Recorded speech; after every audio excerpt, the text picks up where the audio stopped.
जय हिंद वॉरियर्स। आप में से बहुत सारे बच्चों का ड्रीम है कि सर हमें ये यूनिफॉर्म पहनकर देश को सर्व करना है।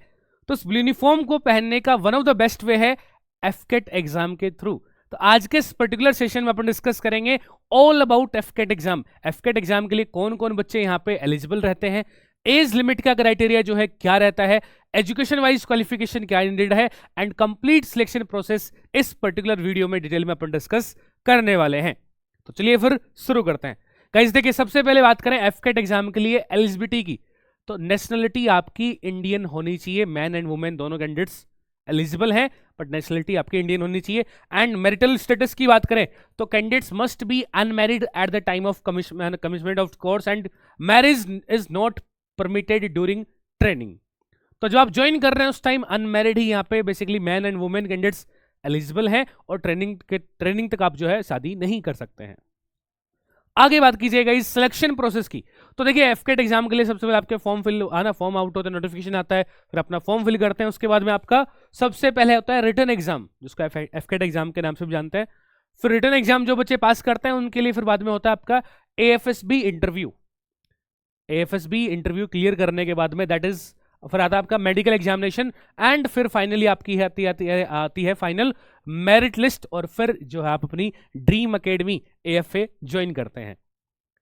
और एएफएसबी में ये सारे टास्क आपके जो है इंक्लूडेड रहते हैं। आपका स्क्रीनिंग होता है, साइकोलॉजी टेस्ट, जीटीओ टास्क और पर्सनल इंटरव्यू। बात की जाए एफकेट एग्जाम के लिए एज लिमिट की, तो एफकेट एग्जाम के थ्रू आप जो है 3 ब्रांचेस ज्वाइन कर सकते हैं। मतलब एफकेट एंट्री के थ्रू आप flying branch, ground duty, technical and non technical branches join कर सकते हैं। फ्लाइंग ब्रांच और या फ्लाइंग ब्रांच अगर आप ज्वाइन करना चाह रहे हैं तो एफकेट या फिर एनसीसी स्पेशल एंट्री, तो आपकी जो है एज लिमिट यहां पे 20 से 24 साल के बीच में आपकी एज यहां पे होनी चाहिए। लेकिन अगर आपके पास में कोई भी है ना, क्या क्या है आपके पास में valid and current commercial pilot licence है इश्यूड बाय डीजीसीए, तो आपको यहां पे 26 साल तक जो है आप फ्लाइंग ब्रांच ज्वाइन कर सकते हैं। Ground duty, technical and non technical branch के लिए आपके एज लिमिट जो है 20 से 26 साल के बीच में आपकी एज यहां पे होनी चाहिए। मैरिटल स्टेटेड, अनमैरिड यहां पे होने चाहिए आप।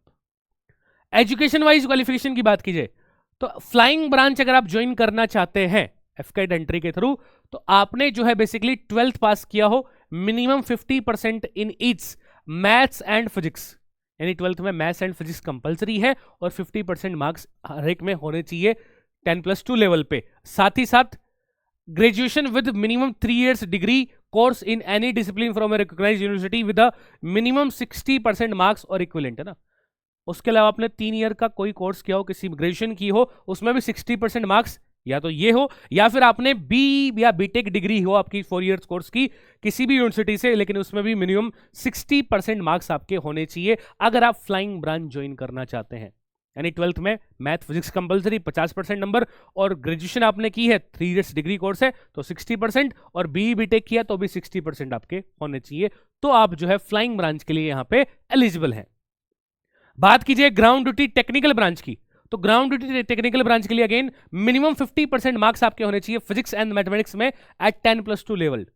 12th में अगेन मैथ्स फिजिक्स कंपलसरी 50% हर एक में होने चाहिए। साथ ही साथ मिनिमम में 4 year degree graduation, integrated post graduation qualification in engineering technology from a recognised university. इसके अलावा आपने साथ साथ 4 year डिग्री कोर्स भी किया हो, तभी आप यहां इसके लिए एलिजिबल हैं।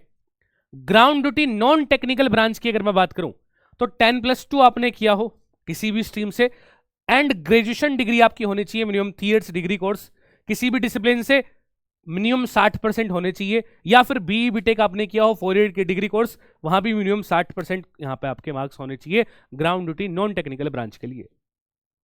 एफकेट के एग्जाम पैटर्न की बात करें तो बेसिकली देखो, सबसे पहले आपका एफकेट का जो रिटन एग्जाम होता है उसमें 4 सब्जेक्ट से आपसे क्वेश्चन पूछते हैं। जनरल अवेयरनेस, बेसिकली इंग्लिश हो गया, न्यूमेरिकल एबिलिटी हो गया, और रीजनिंग।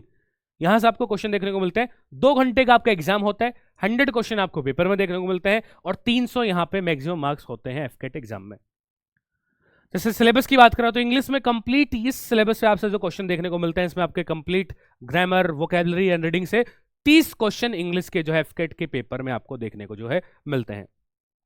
वही बात करें जनरल अवेयरनेस की, तो जनरल अवेयरनेस में आपके history, geography, sports, national international organisation, आपके डिफेंस से रिलेटेड, करंट अफेयर से रिलेटेड क्वेश्चन यहां पे आपको जो है देखने को मिलते हैं जीके वाले पोर्शन में। न्यूमेरिकल एबिलिटी की बात कीजिए तो decimal, fraction, time and work, basically जो भी अर्थमेटिक एंड एडवांस मैथ है उससे रिलेटेड क्वेश्चन यहाँ पे मैथ्स में न्यूमेरिकल एबिलिटी वाले पोर्शन में जो आपके मैथ्स के देखने को आपको मिलते हैं एफकेट एग्जाम में। एंड रीजनिंग की बात की जाए तो verbal and non verbal reasoning से क्वेश्चन देखने को मिलते हैं एफकेट के पेपर में।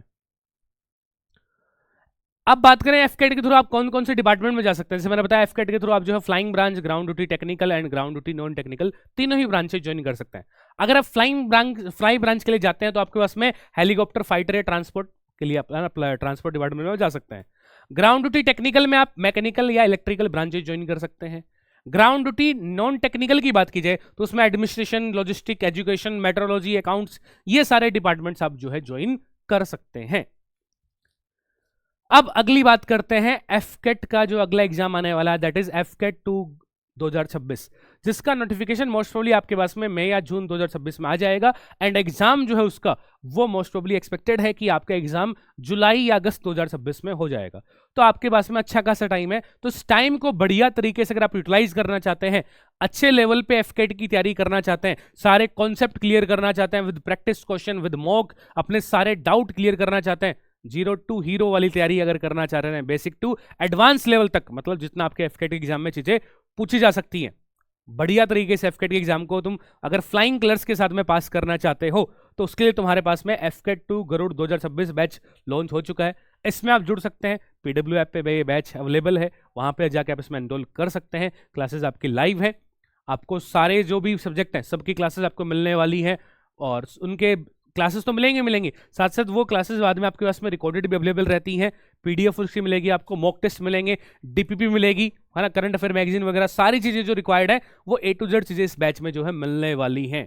कंप्लीट जो आपको आपके सिलेक्शन की ओर लेके जाएगी। तुमने जो ब्लू यूनिफॉर्म पहनकर देश सेवा करने का सपना देखा है उसको जो साकार कराने वाला बैच है AFCAT 2 Garud 2026 batch. Got it guys. तो बाकी और इसके अलावा आप जुड़ सकते हैं हमारे जो सोशल मीडिया हैंडल्स हैं, ताकि एफकेट के रिगार्डिंग और भी कोई फर्दर अपडेट आती है नोटिफिकेशन के रिगार्डिंग, और भी तुम्हारे लिए कोई भी काम की इन्फॉर्मेशन रहेगी तो तुम इन सोशल मीडिया हैंडल्स के थ्रू कन्वे कर दी जाएगी। तो उम्मीद है कि एफकेट एग्जाम के रिगार्डिंग जो भी कंसर्न थे सब बच्चों के, ऑल अबाउट एफकेट एग्जाम हमने कवर कर लिया है। कौन कौन बच्चे अप्लाई कर पाएंगे, सिलेक्शन प्रोसेस की बात करें, एजुकेशन वाइज क्वालिफिकेशन की बात करें, तो जो भी बच्चे इस क्राइटेरिया को मीट करते हैं वो अगले इनटेक एफकेट 2 2026 की प्रिपरेशन में लग जाइएगा। तो आज के इस वीडियो को रखते हैं यहीं तक, मुलाकात करेंगे आप सभी से नेक्स्ट वीडियो में। टिल द टाइम, जय हिंद।